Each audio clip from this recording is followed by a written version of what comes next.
Barangkali Pak Pendeta tambahkan baru kita masuk dalam diskusi.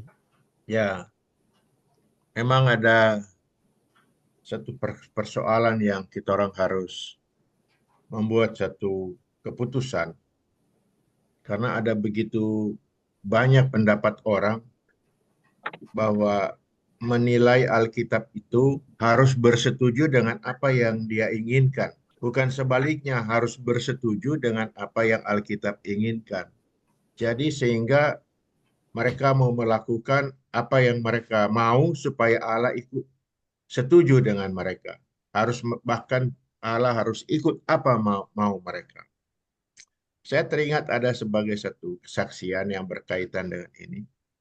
Sekali waktu anak saya masih kecil, baru berumur sekitar 4-5 tahun, kemudian terkena eltor. Eltor itu kan penyakit yang sangat berbahaya untuk anak-anak karena itu kolera untuk anak-anak. Pada waktu itu Jakarta terkena banjir-banjir besar dan rupanya anak saya masih kecil, dia suka isap dot ya, isap dot dan rupanya itu dot jatuh dia ambil lagi dan dia isap sehingga dia terkena eltor dan dia harus dibawa ke rumah sakit. Dan eltor itu dia mempunyai masa durasi itu sekitar 6 jam kalau tidak salah. Jadi kalau dia lewat 6 jam dia selamat, ya kalau dia tidak lewat 6 jam ya dia tidak selamat. Nah, waktu itu dokter yang menangani dia, dokter spesialis anak, sementara dia berhandle atau dia sedang tangani anak saya, dikasih infus dan sebagainya, dia datang sama saya, dia bertanya, Pak, saya mau tanya, Pak, saya sedang berusaha untuk bisa menyelamatkan anak Bapak. Tapi sekiranya usaha saya itu tidak berhasil, bagaimana pendapat Bapak? Apa yang Bapak, sikap Bapak? Saya mengatakan, dok, saya orang percaya, saya orang Kristen. Kalau segala upaya saya sudah lakukan, dan saya sudah tahu bahwa saya datang kepada dokter yang tepat, tapi kalau toh itu tidak bisa menolong, bahwa Tuhan mempunyai maksud yang lain, ya apa yang saya harus katakan? Tentu semua itu semua adalah rencana Tuhan. Dokter dengan mendapatkan keterangan dari saya seperti itu, dia mengatakan, wah Pak, terima kasih banyak Pak. Saya menjadi lebih bersemangat karena ada begitu banyak orang saya sudah menolong dengan susah payah, tetapi tidak berhasil, saya masih tetap dimarah-marahin ataupun makan dimaki-maki. Tapi dengan Bapak memberikan mengatakan seperti itu, saya mendapatkan satu spirit, satu kekuatan, dan ya puji Tuhan anak itu selamat.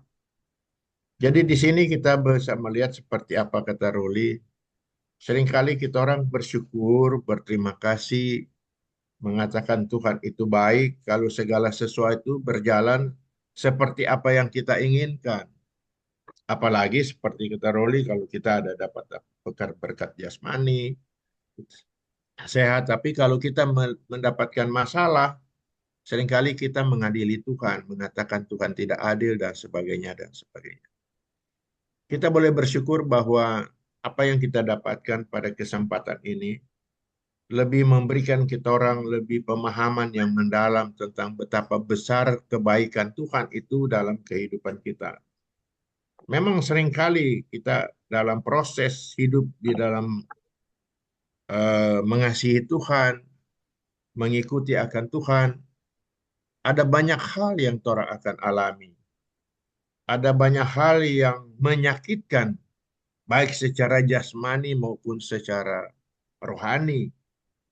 Tetapi orang lupa bahwa itu sebetulnya ada rencana Allah, ada sesuatu maksud Tuhan yang memberikan orang mengizinkan hal-hal itu berlaku untuk melatih orang untuk dapat lebih cerdas, lebih tanggap, lebih sensitif, lebih mengerti akan maksud-maksud Tuhan. Tuhan seperti apa dikata Roli bahwa seringkali seperti kata Alkitab itu kesia-siaan itu diizinkan Allah supaya orang menyadari bahwa orang rupanya ini memang manusia yang tidak memiliki kemampuan apa-apa, yang memang seharusnya bersandar sepenuhnya kepada Tuhan. Artinya apapun yang mau terjadi ya terserah juga Tuhan, no? Ya kan? Karena orang percaya bahwa di balik ini semua ada sesuatu maksud dan rencana Tuhan yang tentu baik buat kita. Kita ingat selalu, kita punya mama selalu katakan, apa? Tiap-tiap celaka ada kegunaannya. Jadi kalau ada mengalami kesulitan, mengalami masalah, orang akan melihat bahwa di balik itu ada jalan keluar yang Tuhan berikan kepada orang. Dan begitu seterusnya di dalam orang punya perjalanan hidup. Sehingga orang boleh menjadi lebih dewasa secara rohani. Bertumbuh. Seperti betul kata Roli, bahwa bertumbuh itu bukan opsional. Itu satu keharusan. Kita orang harus bahkan memaksakan diri ini supaya ikut kehendak Tuhan, supaya boleh bertumbuh, supaya orang bisa melawan orang punya diri sendiri, karena perlawanan yang paling besar kan diri kita sendiri kan. Jadi kita orang harus bahkan memaksa diri kita ini untuk punya kerinduan untuk boleh bertumbuh, dalam arti boleh lebih mengerti, lebih memahami akan maksud Tuhan dalam kehidupan kita ini. Jadi ya rupa mengikuti Zoom seperti ini, kalau tidak ada kerinduan yang memaksa, oh rupa Sam Jono mau tidur terus tuh. Mar karena ada kerinduan, dia bangun. Biar mengantuk bangun. Karena mau bertumbuh. Karena itu satu keharusan, bukan sebagai satu opsional. Jadi baik sekali apa yang Tuhan terima lagi pada hari ini. Boleh menjadi pelajaran yang lebih berharga lagi dalam menjalani hidup mengiring akan Tuhan. Kira-kira begitu, mungkin ada yang lain, silakan. Kalau kita barangkali mau tambahkan, kita tadi pendeta bilang, mamanya pendeta pernah bilang apa? Kita juga, tapi mama sering bilang waktu kita masih kecil, dia selalu bilang, manusia mengira-ngira jalan, tapi Tuhan yang menentukan. Dan apa yang Tuhan berikan itu yang terbaik untuk kita. Itu kita masih ingat, tapi mama bilang begitu. Ya. Semua itu aja dari kita. Mungkin orang mama-mama ini orang-orang yang paling sabar ya. Apapun yang terjadi, walaupun mengalami banyak masalah, ya, persoalan. Orang banyak bersaudara, ada 10 sebetulnya, tapi satu meninggal waktu saya masih kecil. Jadi orang kurang bilang 9. Bayangin, kita pemama mesti memelihara orang 9 orang. Waduh, kita pemama yang bilang, kita orang ngoni 9 anak, mama tidak pusing ngurus, tapi mama lihat ngoni cuma 1-2 anak, siapalah sakit mama lihat ngurus ngoni pe anak. Tadi Roli bicara tapi masih mirror. Ya, sudah. Kita bisa mengetahui kalau kita dalam keadaan diberkati atau kita di dalam keadaan mengalami masalah, karena tidak terhindarkan manusia itu bisa menghadapi masalah. Karena kenapa? Karena dunia ini kan sudah dikutuk Tuhan. Waktu Adam jatuh, tanah dikutuk. Jadi gejolak, gempa bumi, segala macam bisa terjadi. Penyakit datang bisa terjadi. Segala macam. Nah, itu tidak bisa terhindarkan. Kita walaupun sehat-sehat begini, satu waktu kan akan masuk ke dying kan, dan meninggal. Tidak akan terhindarkan itu. Nah, untuk supaya siap di dalam segala hal, ada ayat yang perlu orang kenali, Roma 8 ayat 30 sampai Roma 8 ayat 28 sampai 30. Kita coba bacakan ya.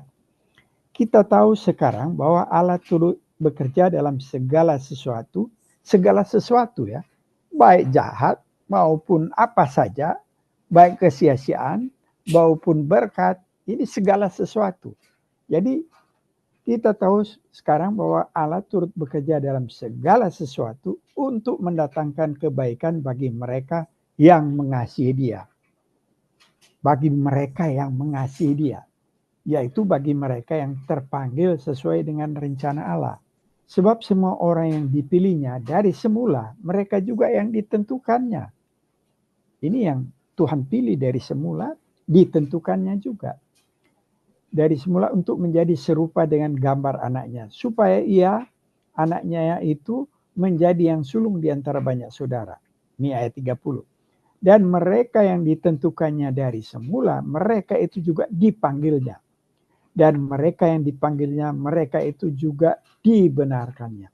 Dan mereka yang dibenarkannya, mereka itu juga dimuliakannya. Ini yang disebut the golden chain of salvation. Apa yang ditentukan, dipilih, ditentukan, sampai kita akan dimuliakan. Predestination. Itu semua pasif semua ya. Itu pekerjaan Tuhan semua. Untuk sampai kita dimuliakan. Tetapi Allah turut bekerja di dalam segala hal. Baik kita dalam keadaan sehat, baik kita dalam keadaan sakit. Seperti Daud tadi dalam keadaan sakit justru jalan tertindas, justru dia mengenal Tuhan. Ayub menderita yang amat sangat. Ayub mengenal Tuhan bukan karena mendengar, tetapi dia bisa menyaksikan sendiri Tuhan itu.